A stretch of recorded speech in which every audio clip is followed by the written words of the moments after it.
Sebo Muzeyi, watandika ddi okuleeta system enyigiriza omuntu asembayo. Temuze wano kunkanga. Oba muze kuteesa muwulirize. Mbadde wali essaawa 2 mwogera mpandiika. N'olwekyo mbasaba nammwe mutuule muwulire bye mbagamba. Mbadde wali essaawa 2 mpuliriza ekituufu n'ekifu byonna mpandiika wali. N'olwekyo nammwe muwulirize. Bakulu tujja mwebereremu naye mutubonyabonyeza ebbanga ddene.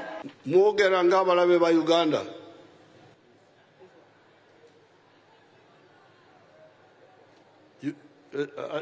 Kino saagala kukyeka mu luzungu oba waliwo abazungu. Kino kyaffe kya munju.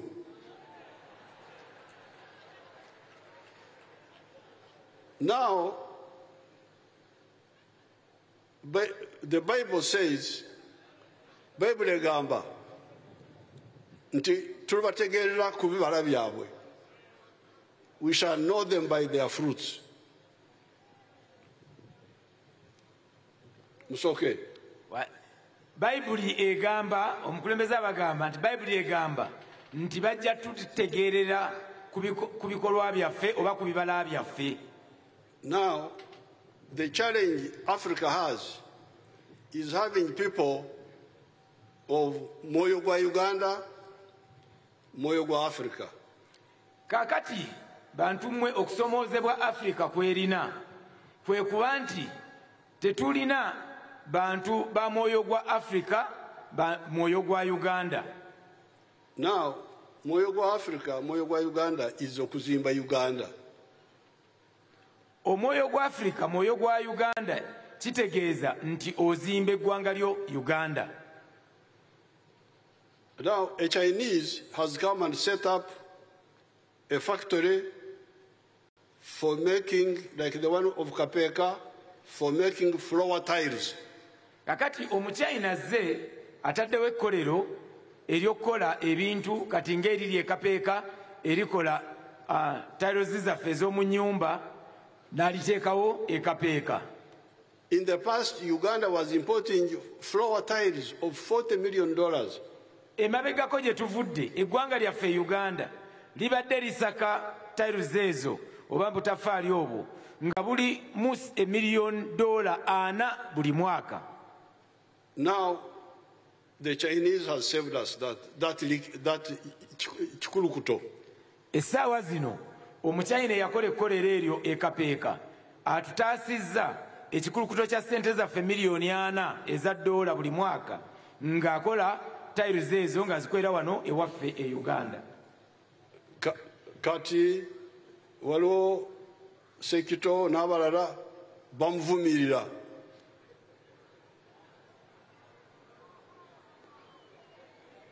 They are cursing him as if he's an enemy. Kakati essaawa zino bannange Sekito n'abalala banne bavumirira omuchina oyo eyakola tiles wano n'atuwonya ekikulukuto ng'alinga eyakola omusango. This is not acceptable. Kino tekikkirizika. Because of the two, Asaka n'atuzamu omusaayi moyo gwa Uganda yani. Kubanga ku babiri Asaka najje China, najje India, najje ebweru wa Uganda, n'oyo akolera wano nazzaamu omusaayi. Sente zaffe n'emirimu ne bisigala wano. Ani gwe twandigenze naye? Era ani mulabe wa Uganda? So therefore, stop that language. I don't want to hear that language. N'olwekyo olulimi olwo tululekeraawo, omukulembeze w'eggwanga tayagala dduwulira. These countries which have become powerful like the United States, they welcome these investors. Ensi zino ze mulaba ezifuuse zikirimaanyi ng'eggwanga lya United States of America zo zanguwanye era ziyaniriza buli muntu ajjanga musiga nsimbi okukolerayo company. So therefore, you can speak about your issues of you the importers of the narrow spectrum of the taxable items. N'olwekyo muyinza okwogera ku bintu byammwe mmwe ng'abaleeta ebintu okuva ebweru ku ebyo ekkubo effunda that is taxable. ebigibwako omusolo, ebigwa mu kiti ky'okugibwako omusolo. Now, when I met your people at State House, omukulembeze bwe yasinkana abakulembeze bammwe, it is true, I asked the question of the difference between the old way of sales tax. Omukulembeze yababuuza ekibuuzo ekyenkola enkadde ey'omusolo ogw'okutunda. It was called sales tax, which would be charged at the factory. Gwe baayitanga omusolo gw'ebyettunzi gwe bajjirangako ku makampuni agakola ebintu. One time. Omulundi gumu, nga bagujjako omulundi gumu. And then the value added tax which goes down. N'ababuuza n'ekyo eky'omusolo gwe tuyita ogwa VAT oba value added ogugenda nga guggyibwako mu chain y'ebyobusuubuzi okuva waggulu okutuuka wansi. Now I would like somebody who speaks good Luganda among the tax people, if one of them is here, to come and explain the difference. Omukulembeze asaba bw'abaawo mu abo abakungu b'ekitongole ky'ebyemisolo ategeera obulungi Oluganda ajja annyonnyole enkola eyo ey'okusolooza omusolo tulabe nga tuteesa bulungi nga tutegedde. Who is there? Come. Amanyi Oluganda. We don't want translation.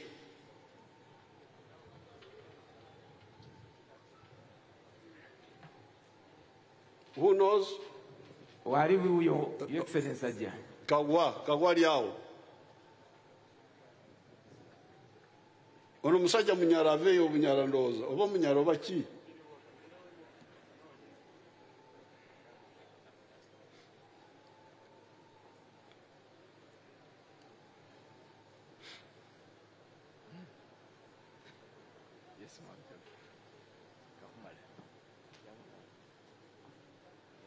Your Excellency, Minister ne abasuubuzi mwenna abali wano olwaleero, omusolo gwa sales tax. Mbaweereza example eri gye mwampeereza eya sukari. You remember the example you gave me, if you can remember? Yes, Your Excellency. But use round figures, don't use 3.33, 30 cents, please. Use round figures. Bw'obanga oyina sales tax eyaliwo mu myaka gy'ensanvu eyakoma mu 1996 nga tuteza VAT, engeri gyeyakuŋŋaanyizibwanga yabeeranga ku factory. Nga ku factory bw'omala okumukuŋŋaanya katugambe nti akasawo ka sukaali ku factory okaguze emitwalo 10 nga ojjako sales tax katugambe nti abeera ku 18%, let's say. Ku bitundu 18 ku 100 kiba kitegeeza nti kubeerako omusolo gwa omutwalo gumu mu 8 ze zibeerako kati nga bw'omutwala mu maduuka ago obanga totaddeko musolo mulala gwonna omutunzi asemba okutunda aba tajjako musolo. Kakati ekintu ekyo kyali kitegeeza nti omusolo ogwo gubeerako mutonoko nga gavumenti ate erina okujja omusolo ku bintu ebirala. Ekirala kyali kitegeeza nti nannyini factory eno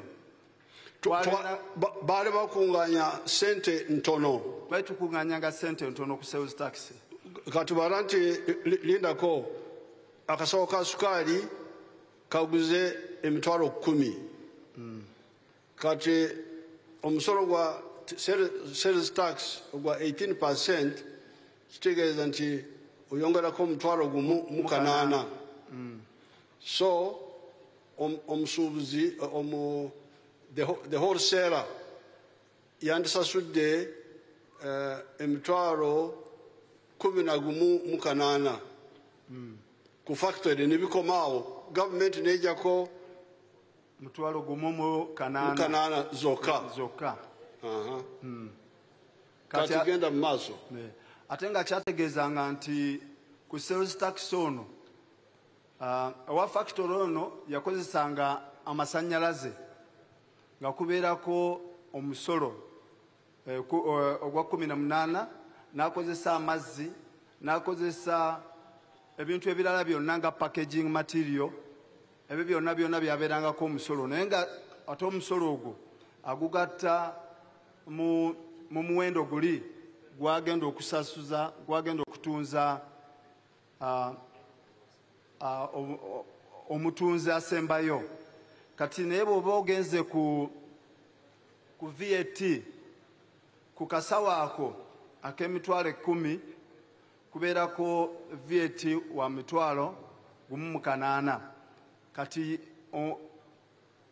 mwamala bwakatunza omuntu agenda okuddako okutunda, katugambe nti ow'omukikuubo nga naye nga si retailer, katugambe nti retailer bwakatunda, retailer agamba nti njagalako sente mmeka, sente zange mmeka, ng'agamba nti ngenda kuteekako amagoba gange ga mutwalo gumu.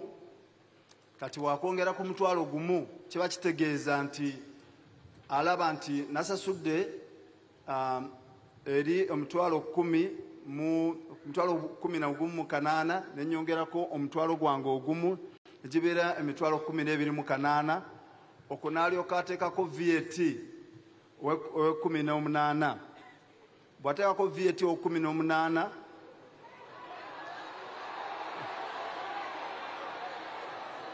bwe kiri kubanga aba ayongeddeko omutindo kuki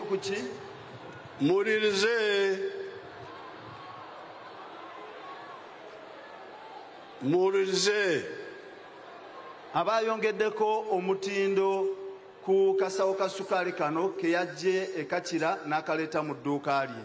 Kati bw'ayongerako ssente zino n'ateekako 18%, 18%, ebitundu 18 ku 100. Kankozese round figure eyo emitwalo 15, kale n'ateekako 18. Kiba kitegeeza nti kubeerako VAT wa mitwalo nga 24, naye zaateeka ku kasawo kano katunda oluvannyuma. Naye ate ye ng'omusuubuzi tasasula ssente ezo zonna ku URA, ajjako ziri 18 ke yawadde manufacturer, ye n'asigaza n'awaayo kano akakaaga akaba kasusseeko. Ne kiyamba nti ebitundu bino byonna omuntu tasasula ssente nnyingi omulundi gumu. Ekyokubiri, gavumenti nayo asasula mbeka, asasulanga omusolo asasulanga 8 mu kifo omusolo nga ye zasasula mu URA ezibeeranga 8 omusolo. Ye nga retailer, Your Excellency, asasula 8. N'olwekyo gavumenti efuna omutwalo gumu mu 8, okwongerako 8, n'efuna emitwalo 2 mu 6. Yes, sir. Si kyekyo? Kyekyo, Your Excellency. Omuwala, the expert, is that correct? Yes. You just say yes. The expert. Yes, Your Excellency, it is correct. Kyekyo, Your Excellency. So, n'olwekyo muwulirize, mugende mutuule. No, maybe you can stay there and explain other things. You can sit down. N'olwekyo eri enkola eyaffe ey'edda gye nayogerako mu State House yali ebulamu, yali kubanga ensi yammwe yeetaaga emisolo okuyimirirawo. N'olwekyo oli wholesaler agenze Kakira okugyayo ensawo, asasudde ku nsawo eno ey'emitwalo 10, asasudde omutwalo gumu mu 8 omusolo. Kati bw'agenze eri retailer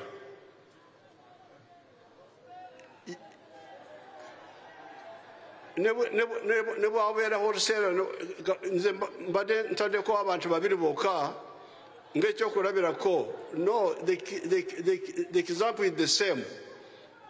Omukulembeze abagamba nti abadde awadde abantu 2 mu supply chain oba mu byobusuubuzi nga alaze wholesaler n'oli asembayo retailer.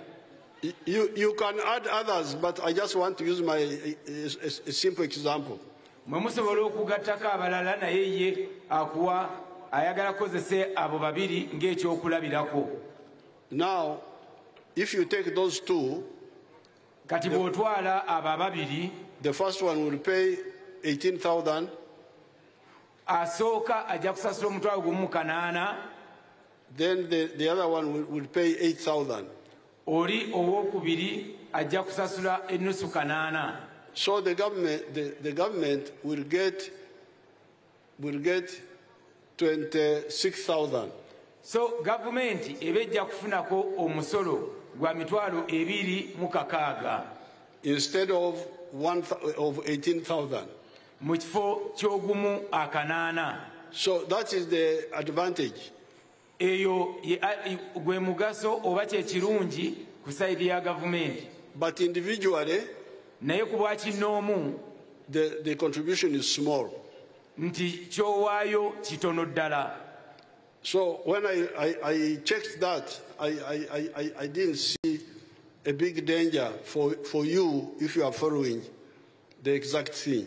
Nti bwe yatunuddemu mu ekyo nga talabawo nnyo mutawana gw'amaanyi gye muli bw'obanga obadde ddala ogoberera ekintu ekituufu. Because it is not too much per level. Kubanga si mungi nnyo ku buli ddaala. And it brings more money for the government. Ate kireeta ssente nnyingi mu gavumenti. And it protects our factories. Ate ne kikugira oba ne kikuuma factory zaffe, company zaffe ezikola ebintu wano mu ggwanga obutagwa. So I think you should study it more. I don't see any danger there myself. Nti mpozi tuyinza okwongera okyetegereze nnyo naye ye tannalabawo bulabe bw'amaanyi mu mbeera eyo. Because it achieves the 3 things. Kubanga kituukiriza ebintu ebisatu waggulu. First, more tax collection for the government. Ekisooka, gavumenti efuna omusolo mungi ogusingako. Then each level the contribution is small. Ate ku buli ddaala contribution oba ekigibwako kitono kitono. Ettaffaali otaddeko. Ettaffaali ly'otadde ku gavumenti liba ttono. Therefore, what you are saying, double taxation is not correct. N'olwekyo abamu kye mubadde mugamba nti babajjako emisolo emirundi 2 si kituufu. No, you get only one. Osasula omulundi gumu. And you don't pay what the other one has already paid. Ate gwe tosasula oli asoose gwe yasasudde. And it protects our factories. Era kikuuma amakolero gaffe agali mu ggwanga. Now, what you should study with a smaller group of your leaders and the tax people. Nti twetaaga twekenneenye ne tiimu yammwe, gurupu entono y'abakulembeze bammwe ne bano abeebyemisolo. Because what you said was that when you bring in IFRIs, kubanga kye mwagambye nti kiri nti bwe baleetamu eno system ya IFRIS. That IFRIS is not able to detect who buys on credit and who does the hawking. IFRIS oba system eno nti yo temanyi ani aguze ku bbanja oba ani agenda okutembeeya. And they assume that every buying is cash. System eno ya IFRIS yo eraga nti buli kimu ekigulwa baba bakiguze na ssente. Bano bagamba nti kirabika IFRIS ekitwala nti buli agula asasudde cash. Ng'omukulembeze bw'agambye nti mwe mukitwala nti IFRIS eraga nti buli ekiguliddwa oba ekitundiddwa obeera osasudde ne ssente nga za buliwo. So how do you answer that, the tax people? Bannabyamisolo kino mukiddamu mutya mwami Kagwa?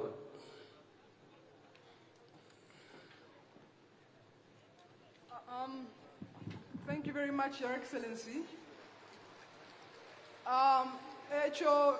Tugamba, Your Excellency, that there are different modes of payment that are accepted in IFRIS. You can pay on cash, you can pay by credit, you can even pay by mobile money, Your Excellency. No, but what they are saying is that when the product leaves my shop and I punch, it may not, the one who has taken it may not pay me. He may pay me later. Yes, Your Excellency. It is correct because VAT has two ways of being computed, and we can use the accrual method where VAT is still charged before you get paid. However, Your Excellency, if you have a turnover of less than 500 million, you can apply to the Commissioner General to use the cash basis accounting where you only account for VAT when you have received the payment, Your Excellency. Now, what I propose here, sit down. Omukulembeze kyayagala okusalawo kati is that you don't have to pay the tax immediately. Nti temulina kusasula musolo gwa buliwo. You can pay, because if somebody took my product but didn't pay, nti singa omuntu yatutte ekintu kyo naye nga teyasasudde, has taken on debt, ng'atutte ku bbanja, then if I don't pay now, kati bw'aba tasasudde kati oba za buliwo, but I pay at the end of the financial year, naye nga asasudde ku nkomerero y'omwaka gw'ebyensimbi, will that not do? I will pay, but pay when I have the money. Nti ekyo tekiikole, yalowooza nti singa ajja kusasula naye ng'asasudde ku nkomerero y'omwaka gw'ebyensimbi nga ssente azifunye. So the one who has got cash can pay now, oyo alina ssente eza buliwo asobola okusasulirawo, but the one can pay end of the year. naye ate omulala asobola okusasula ku nkomerero y'omwaka ogw'ebyensimbi. Now, the question would be, what if ebintu bidiba ne batabigula? Kati ekibuuzo kiri nti singa ebintu byange bino mu dduuka bidibye nga tebabiguze. What answer do we have for that? Ansa ki ab'ebyemisolo gye balina ku ekyo?